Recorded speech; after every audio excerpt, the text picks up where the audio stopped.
అంటే క్రేజ్ ఉన్న వాళ్ళందరూ గెలవటం అనేది సాధ్యం కాదు. క్రేజ్ ఉండటం వేరు, ప్రజల్ని నమ్మించగలగటం వేరు. అంటే ఇతను మాకేదో చేస్తాడు అని జనం నమ్మాలి. ఆ నమ్మిక కలిగించటం అనేది వేరు. ఆ నమ్మకం కలిగించినటువంటి హీరోలు ఇద్దరే కనిపిస్తారు. ఎవరు సార్? అంటే దక్షిణ భారతదేశంలో అలాంటి నమ్మకం కలిగించి మొదటి ప్రయత్నంలోనే అద్భుత విజయాలు సాధించినటువంటి హీరోలు ఎంజి రామచంద్రన్, ఎన్టీ రామారావు. వాళ్ళిద్దరూ మాత్రమే మొదటిసారి, అంటే రామారావు గారు పార్టీ పెట్టినటువంటి 9 నెలల్లోనే ముఖ్యమంత్రి అయ్యాడు ఆయన. ఆ తర్వాత అలాంటి ప్రయత్నం చేసినటువంటి చిరంజీవి గారి వల్ల కాలేదు, పవన్ కళ్యాణ్ వల్ల కూడా కాలేదు. ఎందుకు కాలేదు అంటే ఎంజీఆర్, ఎన్టీఆర్ చూపించిన ప్రభావం మిగిలిన వాళ్ళు ఎందుకు చూపించలేకపోయారు అంటే, ఎన్టీ రామారావు, ఎంజి రామచంద్రన్ వీళ్ళిద్దరూ కూడా సినిమాల్లో ఉన్నప్పుడు కూడా వీళ్ళకు ఒక పొలిటికల్, ఫిలసాఫికల్ ఐడియాలజీ ఉండేది. ఆ ఐడియాలజీని వాళ్ళు దాచిపెట్టుకోవాలనుకోలేదు. ఓపెన్ గా మాట్లాడేవాళ్ళు, ఇబ్బందులు ఎదురైనా సరే. అంటే ఎన్టీఆర్కి పద్మశ్రీ తర్వాత ఇంకే రకమైన బిరుదు కేంద్ర ప్రభుత్వం నుంచి రాలేదు. అక్కినేని నాగేశ్వరరావు గారికి వచ్చినాయి. దానికి కారణం ఆయన కాంగ్రెస్ పార్టీకి ఎడంగా నడుస్తాడు అనేది మొదటి నుంచి ఒక ఇంప్రెషన్ ఉండేది. ఆయన సినిమాల్లో కాంగ్రెస్ వ్యతిరేకత కనిపించేది. ఎన్టీ రామారావు గారి సినిమాల్లో ఆయన యమగోళ సినిమాలో చాలా స్పష్టంగా యాంటీ కాంగ్రెస్ స్టాండ్తో మాట్లాడతాడు. పైగా ఆ సినిమాని యాంటీ కాంగ్రెస్ స్టాండ్లో తీయాలని ప్రొడ్యూసరు అనుకోలేదు, డైరెక్టరు అనుకోలే. ఈయన అనుకుని వాళ్ళిద్దరిని ఇన్ఫ్లుయెన్స్ చేసి తను అనుకున్న పద్ధతిలో సినిమా తీయించాడు. ఆ సినిమా ఒకవేళ బ్యాన్ అయితే ఏంటి పరిస్థితి అని ప్రొడ్యూసర్ వెంకటరత్నం గారు రోజు భయపడేవాడు. చివరికి లక్కీగా అది సెన్సార్ అయి బయటకు వచ్చింది. అంటే అప్పుడు ఇక్కడ కాంగ్రెస్ గవర్నమెంటే ఉంది, వెంగళరావు గారు సీఎం. ఏమైపోతుంది సినిమా అని చాలా టెన్షన్ పడ్డాడు. ఫైనల్గా అది బయటకు వచ్చి హిట్ అయిన తర్వాత ఆయన ఊపిరి పీల్చుకున్నాడని నరసరాజు గారు రాశాడు. కాబట్టి ఎన్టీఆర్కి ఒక పొలిటికల్ ఐడియాలజీ మొదటి నుంచి ఉంది. ఆయన రాజకీయాల్లోకి కొత్తగా ఎంటర్ అవ్వాల, సినిమాల్లో ఉండగానే రాజకీయాలు మాట్లాడాడు. ఆయన తోడు దొంగలు అని సినిమా తీశాడు. ఆ తోడు దొంగలు సినిమాలో రైస్ మిల్లర్లు రైతులను ఎలా దోపిడీ చేస్తారు అనే దాని మీద కథ. ఆయనే రైస్ మిల్లర్ క్యారెక్టర్ పోషించాడు. కాబట్టి ఆ పర్సెప్షను, ఆ పర్స్పెక్టివ్ ఉండేది వాళ్ళకి. ఉండటం వలన ప్రజలు వాళ్ళని రాజకీయ నాయకులుగాను, సినిమా హీరోలుగాను కూడా చూశారు.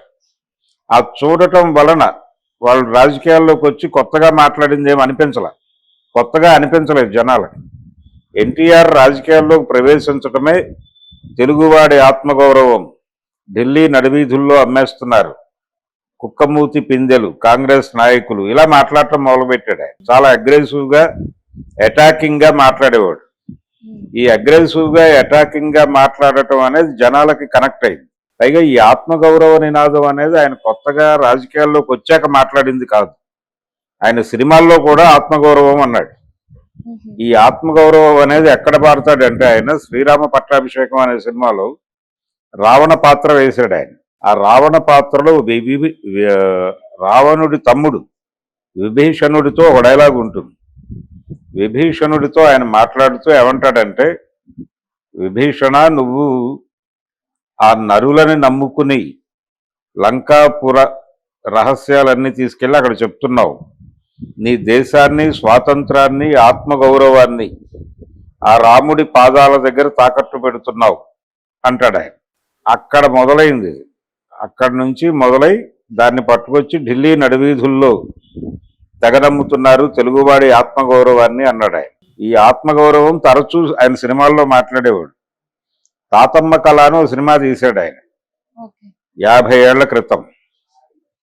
తాతమ్మ కళ సినిమాలో చాలా స్పష్టంగా కాంగ్రెస్ అప్పుడు ఎమర్జెన్సీకి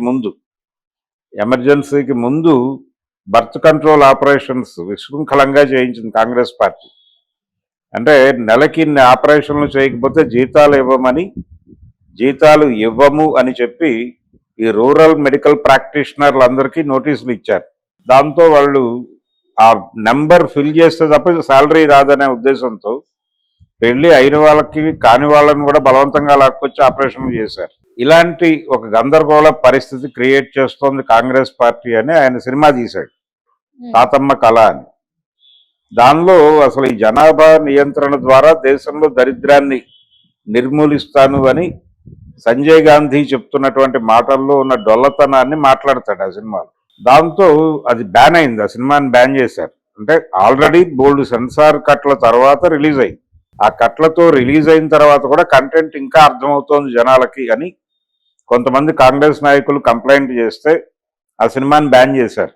50 రోజులు ఆడిన తర్వాత బ్యాన్ అయింది. ఆ తర్వాత మళ్ళీ వాళ్ళు కోరిన కట్స్తో ఒక 6 నెలల తర్వాత మళ్ళీ రిలీజ్ చేశారు. అలా అది బాలకృష్ణ మొదటి సినిమా.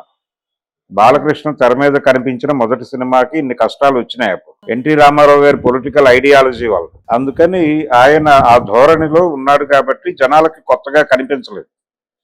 కానీ చిరంజీవి గారు ఎప్పుడూ సినిమాల్లో రాజకీయాలు మాట్లాడలేదు. సినిమాల్లో ఎప్పుడూ రాజకీయాలు మాట్లాడలేదు. కేవలం పేదల నాయకుడిగా మాత్రమే కనిపించాడు ఆయన. ఆ ఒక్కటి సరిపోదు. ఒక పొలిటికల్ ఐడియాలజీ ఉంది తనకి, ఒక ఫిలసాఫికల్ అవుట్లుక్ ఉంది అని జనాలకు తెలియాలి. అలా తెలియటం వలన ఎన్టీ రామారావుని, ఎంజి రామచంద్రన్ని జనాలు భుజాలకు ఎత్తుకున్నారు. పవన్ కళ్యాణ్ ఆ ప్రయత్నం చేశాడు కానీ వర్కౌట్ అవ్వాలి. అంటే అతను తీసుకున్న లైన్ ప్రాపర్గా జనాలకు కనెక్ట్ కాల.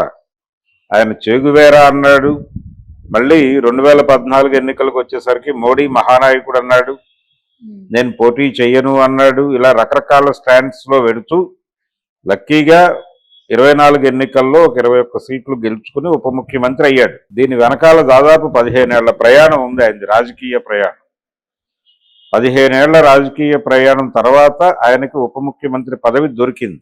విజయ్ పరిస్థితి కూడా అదే దాదాపుగా. అంటే ఆయన ఎప్పుడూ సినిమాల్లో స్ట్రైట్గా రాజకీయాలు మాట్లాడలేదు. ఎన్టీఆర్ మాట్లాడినట్టు లేకపోతే ఎంజీఆర్ మాట్లాడినట్టు. ఎంజీఆర్ చాలా స్పష్టంగా ద్రవిడ రాజకీయాలు మాట్లాడేవాడు. ఎన్టీ రామారావు గారు కూడా ద్రవిడ రాజకీయాలే మాట్లాడేవాడు. ఆయన పట్టాభిషేకం సినిమాలోనే ఇంకొక డైలాగ్ ఉంటుంది, ఆ మునిమృత్యుల ప్రేరణతో మన ద్రవిడ జాతిని అంతం చేయటానికి వచ్చిన ఆర్యజాతి ప్రతినిధి రాముడు అని చాలా స్పష్టంగా చెప్తాడు ఆయన. ఇంత క్లారిటీతో రాజకీయాలు సినిమాల్లో మాట్లాడటం వల్లనే జనాలు వాళ్ళని భుజానెత్తున్నారు. కాబట్టి విజయ్కి ఆ చరిత్ర లేదు. ఇతని ఇమేజ్ మీద గేమ్ నడపాలనుకుంటే కష్టమే.